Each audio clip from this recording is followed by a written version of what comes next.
The following very singular narrative or record of impressions was discovered under circumstances so extraordinary that they deserve careful description. On the evening of Wednesday, August 27th, 1913, at about 8:30 o'clock, the population of the small seaside village of Potawatomi, Maine, USA, was aroused by a thunderous report accompanied by a blinding flash, and persons near the shore beheld a mammoth ball of fire dart from the heavens into the sea but a short distance out, sending up a prodigious column of water. The following Sunday, a fishing party composed of John Richmond, Peter B. Carr, and Simon Canfield caught in their trawl and dragged ashore a mass of metallic rock weighing 360 pounds and looking, as Mr. Canfield said, like a piece of slag. Most of the inhabitants agreed that this heavy body was none other than the fireball which had fallen from the sky 4 days before, and Dr. Richmond M. Jones, the local scientific authority, allowed that it must be an aerolite or meteoric stone. In chipping off specimens to send to an expert Boston analyst, Dr. Jones discovered embedded in the semi-metallic mass the strange book containing the ensuing tale, which is still in his possession. In form, the discovery resembles an ordinary notebook, about 5 by 3 inches in size and containing 30 leaves. In material, however, it presents marked peculiarities. The covers are apparently of some dark, stony substance unknown to geologists and unbreakable by any mechanical means. No chemical reagent seems to act upon them. The leaves are much the same, save that they are lighter in color and so infinitely thin as to be quite flexible. The whole is bound by some process not very clear to those who have observed it, a process involving the adhesion of the leaf substance to the cover substance. These substances cannot now be separated, nor can the leaves be torn by any amount of force. The writing is Greek of the purest classical quality, and several students of paleography declare that the characters are in a cursive hand, used about the 2nd century BC. There is little in the text to determine the date. The mechanical mode of writing cannot be deduced beyond the fact that it must have resembled that of the modern slate and slate pencil. During the course of analytical efforts made by the late Professor Chambers of Harvard, several pages, mostly at the conclusion of the narrative, were blurred to the point of utter effacement before being read, a circumstance forming a well-nigh irreparable loss. What remains of the contents was done into modern Greek letters by the paleographer Rutherford, and in this form submitted to the translators. Professor Mayfield of the Massachusetts Institute of Technology, who examined samples of the strange stone, declares it a true meteorite, an opinion in which Dr. von Winterfeldt of Heidelberg, interned in 1918 as a dangerous enemy alien, does not concur.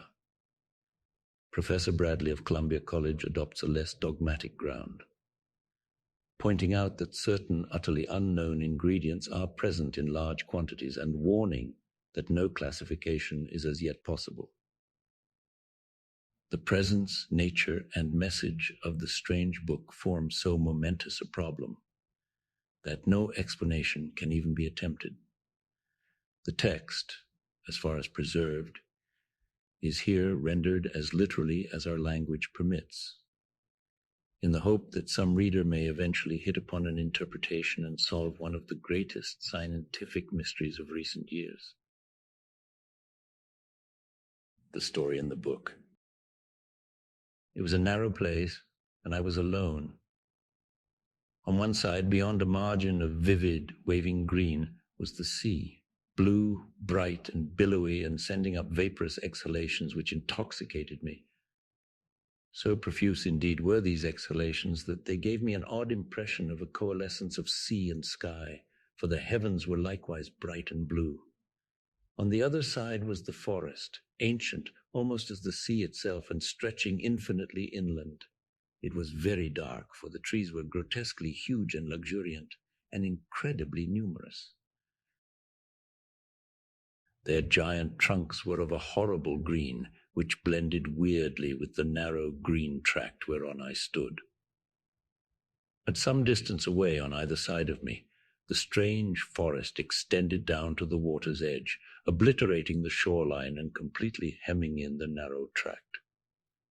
Some of the trees, I observed, stood in the water itself, as though impatient of any barrier to their progress. I saw no living thing, nor sign that any living thing save myself had ever existed. The sea and the sky and the wood encircled me and reached off into regions beyond my imagination. Nor was there any sound save of the wind-tossed wood and of the sea. As I stood in this silent place, I suddenly commenced to tremble. For though I knew not how I came there and could scarce remember what my name and rank had been, I felt that I should go mad if I could understand what lurked about me. I recalled things I had learned, things I had dreamed, things I had imagined and yearned for in some other distant life. I thought of long nights when I had gazed up at the stars of heaven and cursed the gods that my free soul could not traverse the vast abysses which were inaccessible to my body. I conjured up ancient blasphemies and terrible delvings into the papyri of Democritus. But as memories appeared, I shuddered in deeper fear, for I knew that I was alone, horribly alone. Alone, yet close to sentient impulses of vast, vague kind, which I prayed never to comprehend nor encounter. In the voice of the swaying green branches, I fancied I could detect a kind of malignant hatred and demoniac triumph. Sometimes they struck me as being in horrible colloquy with ghastly and unthinkable things which the scaly green bodies of the trees half hid from sight, but not from consciousness. The most oppressive of my sensations was a sinister feeling of alienage.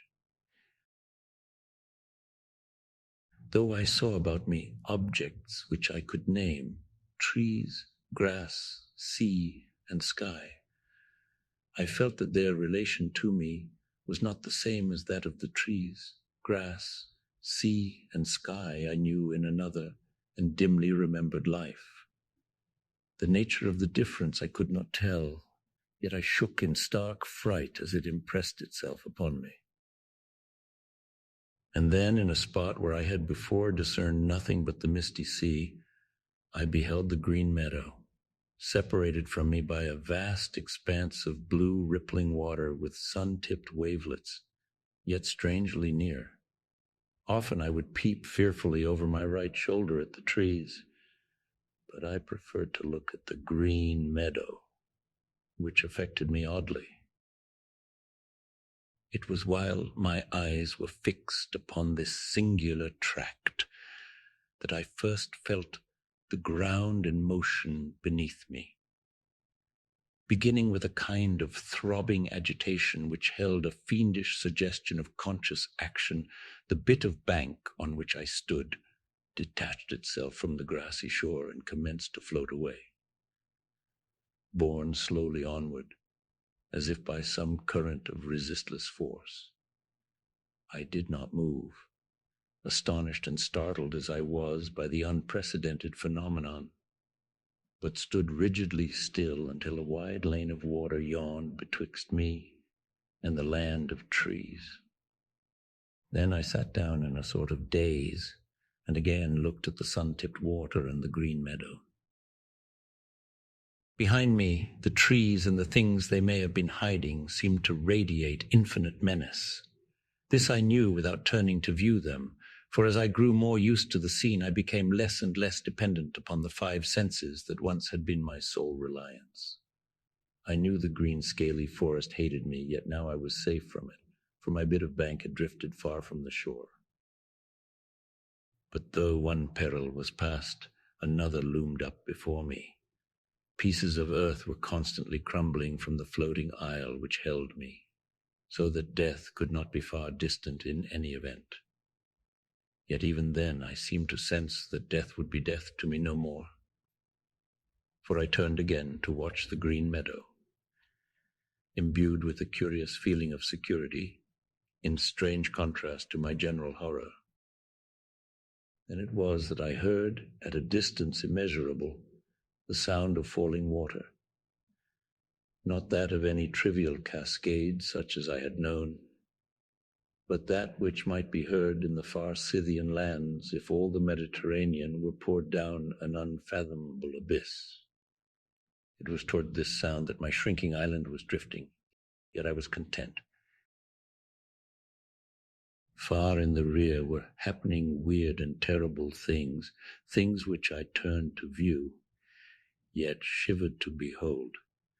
For in the sky dark, vaporous forms hovered fantastically, brooding over trees and seeming to answer the challenge of the waving green branches. Then a thick mist arose from the sea to join the sky forms, and the shore was erased from my sight. Though the sun, what sun I knew not, shone brightly on the water around me, the land I had left seemed involved in a demoniac tempest, where clashed the will of the hellish trees, and what they hid with that of the sky and the sea. And when the mist vanished, I saw only the blue sky and the blue sea, for the land and the trees were no more. It was at this point that my attention was arrested by the singing in the Green Meadow. Hitherto, as I have said, I had encountered no sign of human life, but now there arose to my ears a dull chant whose origin and nature were apparently unmistakable. While the words were utterly undistinguishable, the chant awaked in me a peculiar train of associations, and I was reminded of some vaguely disquieting lines I had once translated out of an Egyptian book, which in turn were taken from a papyrus of ancient Meroe. Through my brain ran lines that I fear to repeat, lines telling of very antique things and forms of life in the days when our earth was exceeding young, of things which thought and moved and were alive, yet which gods and men would not consider alive. It was a strange book. As I listened, I became gradually conscious of a circumstance which had before puzzled me only subconsciously. At no time had my sight distinguished any definite objects in the Green Meadow, an impression of vivid, homogeneous verdure being the sum total of my perception. Now, however, I saw that the current would cause my island to pass the shore at but a little distance, so that I might learn more of the land and of the singing thereon. My curiosity to behold the singers had mounted high, though it was mingled with apprehension. Bits of sod continued to break away from the tiny tract which carried me, but I heeded not their loss, for I felt that I was not to die with the body or appearance of a body which I seemed to possess, that everything about me, even life and death, was illusory, that I'd overleaped the bounds of mortality and corporeal entity, becoming a free, detached thing, impressed me as almost certain. Of my location I knew nothing, save that I felt I could not be on the Earth planet once so familiar to me. My sensations, apart from a kind of haunting terror, were those of a traveler just embarked upon an unending voyage of discovery. For a moment I thought of the lands and persons I had left behind, and of strange ways whereby I might someday tell them of my adventurings, even though I might never return. I had now floated very near the Green Meadow, so that the voices were clear and distinct. But though I knew many languages, I could not quite interpret the words of the chanting. Familiar they indeed were, as I had subtly felt when at a greater distance, but beyond a sensation of vague and awesome remembrance, I could make nothing of them. A most extraordinary quality in the voices, a quality which I cannot describe, at once frightened and fascinated me. My eyes could now discern several things amidst the omnipresent verdure: rocks covered with bright green moss, shrubs of considerable height, and less definable shapes of great magnitude, which seemed to move or vibrate amidst the shrubbery in a peculiar way. The chanting, whose authors I was so anxious to glimpse, seemed loudest at points where these shapes were most numerous and most vigorously in motion. And then, as my island drifted closer, and the sound of the distant waterfall grew louder, I saw clearly the source of the chanting, and in one horrible instant remembered everything. Of such things I dare not tell, for therein was revealed the hideous solution of all which had puzzled me, and that solution would drive you mad, even as it almost drove me. I knew now the change through which I had passed, and through which certain others who once were men had passed. And I knew the endless cycle of the future which none like me may escape. I shall live forever, be conscious forever, though my soul cries out to the gods for the boon of death and oblivion. All is before me. Beyond the deafening torrent lies the land of Stethalos, where young men are infinitely old. The Green Meadow. I will send a message across the horrible, immeasurable abyss. At this point, the text becomes illegible.